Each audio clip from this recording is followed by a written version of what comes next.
চাওক কেনেকৈ ফুটা ফুটা আছে চাওক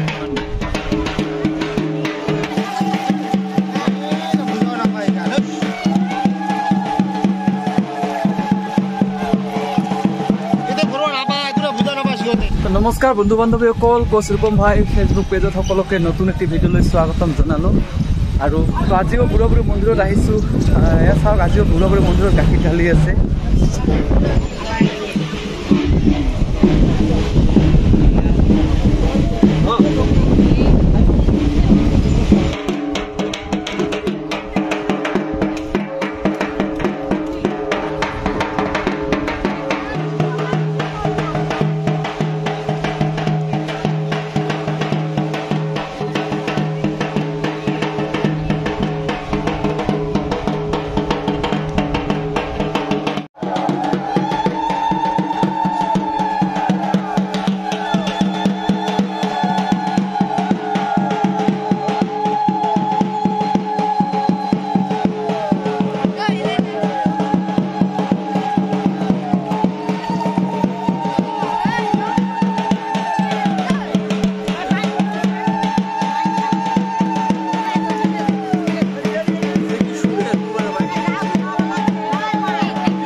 গাখীৰ ঢালিলে একচুৱেলি বহাগৰ 4 তাৰিখে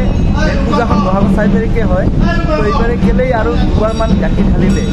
তো সেইখিনি কথা জানিবৰ কাৰণে মই আমাৰ মন্দিৰ এজন আছে পুৰাৰ লগত অকণমান আলোচনা তো এইফালে কাকা আছে কিয় এইবাৰ দুবাৰকৈ গাখীৰ ঢালা হ'ল পুৰা পুৰস্কাৰ পূজা প্ৰথমতে মই সমূহ ৰাজ্যকে আমাৰ ৰঙালী বিহুৰ শুভেচ্ছা জ্ঞাপন কৰিলোঁ হয় লগতে সাংবাদিক বন্ধু বান্ধৱ সকলোকো মই ৰঙালী বিহুৰ শুভেচ্ছা জ্ঞাপন কৰিলোঁ আজি আমাৰ ইয়াতে হাপাপাৰা গাঁৱত শালকোচা হাপাপাৰা তাতে বুঢ়াবুঢ়ী পূজা আমাৰ হৈ যায় প্ৰত্যেক বছৰৰ 4 তাৰিখে বুঢ়াবুঢ়ী পূজা হয় যদি শনিবাৰ বা মঙলবাৰ নাথাকে তেনেহ'লে 4 তাৰিখে হয় আৰু শনিবাৰ মঙলবাৰ পৰিলে 5 তাৰিখে ঢালা হয় আমাৰ ইয়াৰ অঞ্চলৰে এজন ভক্তই তেওঁ কিবা মানস কৰিছিল আচ্ছা মানস কৰিছিল মানে তাৰ মানে বাচ্চা তো কিবা এটা বেমাৰ আছিল বেমাৰৰ কাৰণে বুঢ়া বাবাৰ ওচৰত আহি মানস কৰিছিল সেৱা ভক্তি কৰিছিল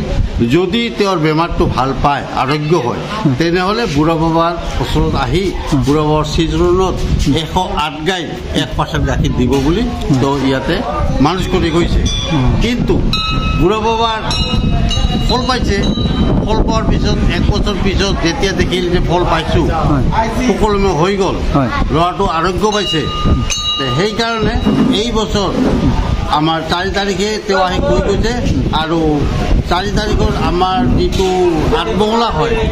আঠমঙলা হয় 8 দিন পিছত, সেই 8 দিন পিছত তেখেতক 108 গাখীৰ ঢালিবৰ কাৰণে অনুমতি দিয়া হ'ল। সেই হিচাপে আমাৰ দেউৰী পাটিয়ালখিনি আহি উপস্থিত হৈছে। তেখেতসকলে পূজা পাতল কৰিল, ব্ৰাহ্মণ আহিছে, ব্ৰাহ্মণে আহি পূজা পাতল কৰি তেওঁৰ 108 গাখীৰ আমাৰ বুঢ়া বাবা শ্ৰীচৰণত ঢালা হ'ল। আচ্ছা, এইটোৱে আজিৰ উদ্দেশ্য। হয় হয়, ঠিক আছে, ঠিক আছে।